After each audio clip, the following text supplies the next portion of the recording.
নমস্কার বন্ধুরা, সবাই কেমন আছেন? ভালো আছেন তো? মন যা চায় রান্না সবাইকে জানাচ্ছি স্বাগত। মন যা চায় রান্না আজকে এখন যে রান্নাটা করব সেই রান্না হলো চিংড়ি কচুরলতি। সব মেখে টেকে করব। দিয়ে দিলাম একটা মিডিয়াম সাইজের পেঁয়াজ, আর এর মধ্যে আমি দিয়ে দেবো স্বাদ মতো নুন, আর দিয়ে দেবো হলুদ। কিন্তু তার আগে পেঁয়াজটা একটু চটকে নিই, তাহলে এই যে পেঁয়াজটা যে কুচিয়েছি ছেড়ে যাবে।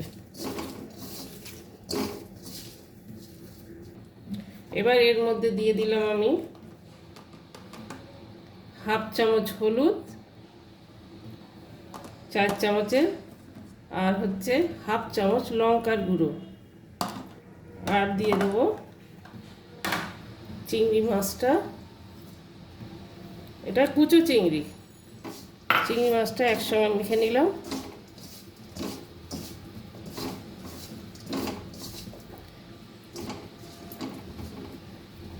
এবার যেটা আমি দেবো সেটা হচ্ছে কচুরলতিটা আমি ছাড়ানো দেখাতে পারিনি, আমি বাড়িতেই ছাড়িয়ে কেটে নিয়েছি, কেটে ধুয়ে। আর এবার মেখে নেবো এটা ভালো করে।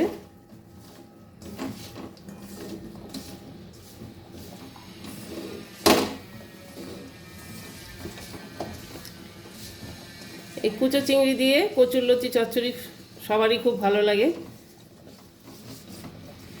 আপনারা চাইলে বড় চিংড়ি দিতে পারেন, কিন্তু কুচো চিংড়ি দিয়ে যে মজাটা আসে, কুচো চিংড়ি তারপরে আপনার চুনো মাছ, সেটা কিন্তু বড় চিংড়িতে হয় না।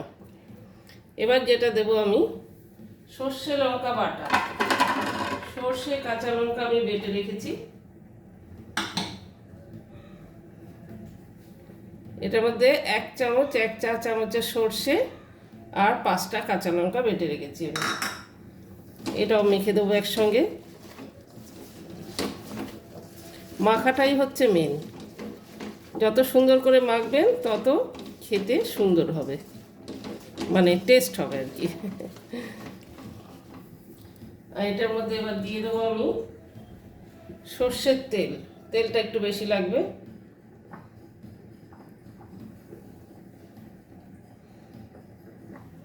দিয়ে দিলাম সর্ষের তেল।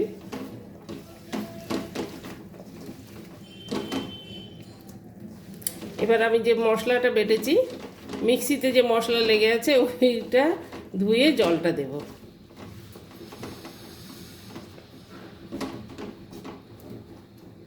সামান্য জল দেব, বেশি দেব না।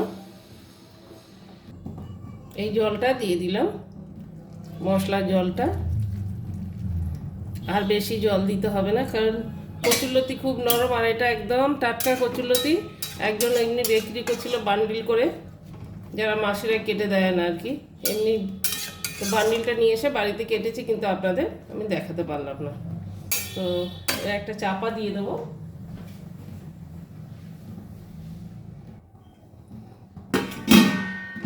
চাপা দিয়ে গ্যাসটা লো ফ্লেমে করে দেবো। গ্যাস জ্বেলে দিলাম। এটা হতে 20 মিনিট লাগবে, হোক আস্তে আস্তে, ততক্ষণ সঙ্গে থাকুন আপনারাও। চিংড়ি কচুরলতি রেসিপিটা সাধারণ রেসিপি, এটা সবাই বাড়িতে করে থাকেন, কোনো নতুন রেসিপি না। কিন্তু আমি চিংড়ি মাছটা মেখে টেকে করলাম।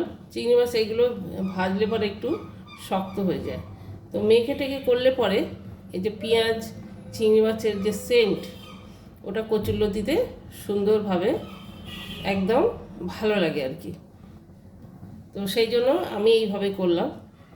আপনারা চিংড়ি মাছটা ভেজেও করতে পারেন, যখন কচুরলতির মধ্যে মানে চিংড়ি মাছের গন্ধটা খুব ভালোভাবে চলে যায়। তো যাই হোক, আপনারা চাইলে এরকমও করতে পারেন বা ভেজে করতে পারেন। যেরকম খাবার হচ্ছে এরকম, যেরকম ইচ্ছে করে ভালো হলেই খাবার ভালো। আর যদি আমার রেসিপিটা ভালো লাগে এটাও করতে পারেন। এবার আমি ঢাকাটা খুলে একটু নেড়ে দেবো, গ্যাসটা হাই ফ্লেমে করে দিলাম।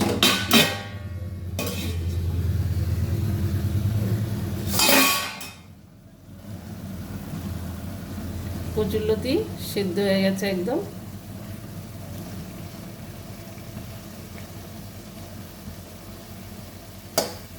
কচুরলতিতে নিজের এমনি জল বেরোয়, সেই জন্য এটা একটু ছড়িয়ে দিলাম, তাহলে কচুরলতিগুলো গোটা গোটা থাকবে।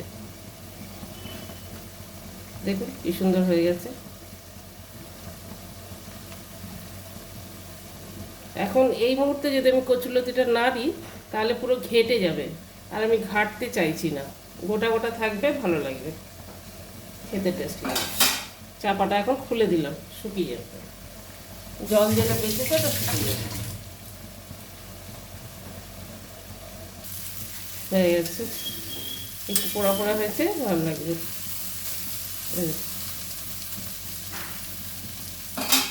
গ্যাসটা বন্ধ করে দিলাম। তো হয়ে গেল কচুরলতি, চিংড়ি কচুরলতি, সার্ভ করে দেবো। তো বন্ধুরা, কেমন লাগলো আমার এই কচুরলতি রেসিপিটা?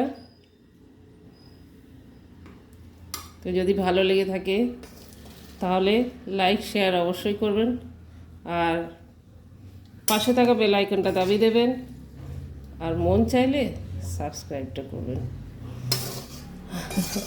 আর সবাই সুস্থ থাকুন, ভালো থাকুন, আর আপনারা এইভাবে বাড়িতে বানান।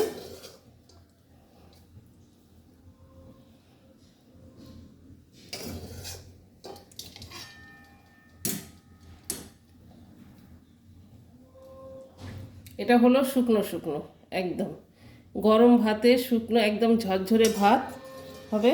আর কচুরলতি, চিংড়ি কচুরলতি, কুচো চিংড়ি দিয়ে কচুরলতি দারুণ খেতে লাগে।